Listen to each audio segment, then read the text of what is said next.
Saat ini, Indonesia tengah menghadapi ketidakstabilan ekonomi yang serius. Tunjangan hari raya yang diterima ratusan tenaga kesehatan berkurang 70%. Pihak rumah sakit menyatakan sudah sesuai aturan pemerintah. Dapat dilihat dari banyaknya kasus mega korupsi, pemutusan hubungan kerja, dan banyaknya pabrik yang tutup.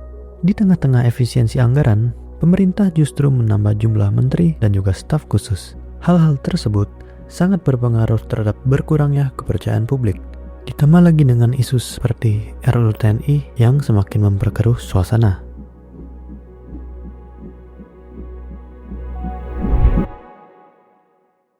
Ketidakpastian ini berdampak langsung terhadap kepercayaan investor. Terlihat dari indeks harga saham gabungan yang terus anjlok, serta nilai tukar rupiah yang hampir menyentuh Rp17.000 per dolar AS. Ini adalah level terendah sejak krisis 98.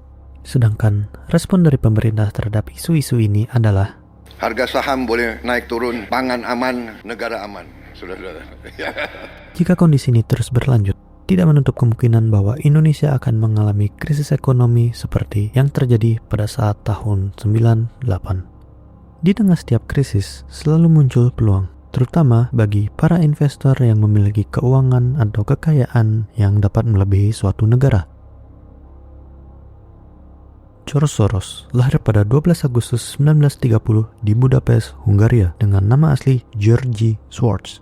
Ia berasal dari keluarga Yahudi yang selama Perang Dunia Kedua harus beradaptasi dengan mengubah nama belakang mereka menjadi Soros. Hal tersebut dilakukan untuk menutupi identitas Yahudi mereka dari kejaran Nazi. Pada tahun 1947, ia memutuskan untuk pindah ke Inggris dan menempuh pendidikan di London School of Economics.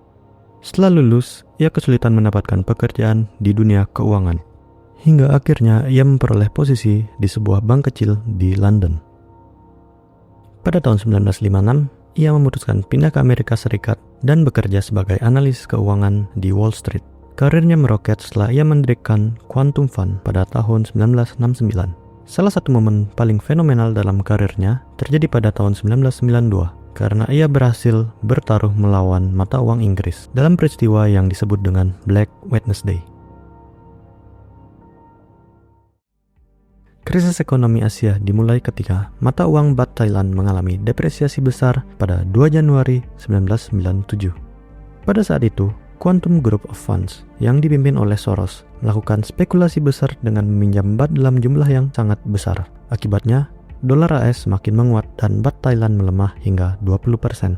Upaya Bank Sentral Thailand untuk menstabilkan mata uangnya gagal, sehingga kebijakan free floating terpaksa diterapkan.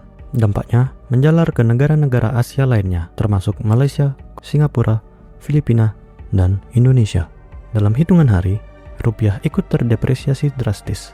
Sejarawan MC Rick Flash mencatat bahwa rupiah yang semula berada di kisaran Rp2.500 per dolar melemah hingga Rp4.000 per dolar dan pada puncaknya menyentuh Rp17.000 per dolar. Bursa saham Jakarta runtuh, perusahaan-perusahaan besar bangkrut, tabungan masyarakat kelas menengah lenyap, dan jutaan pekerja kehilangan pekerjaan. Bahkan hingga presiden saat itu mengundurkan diri.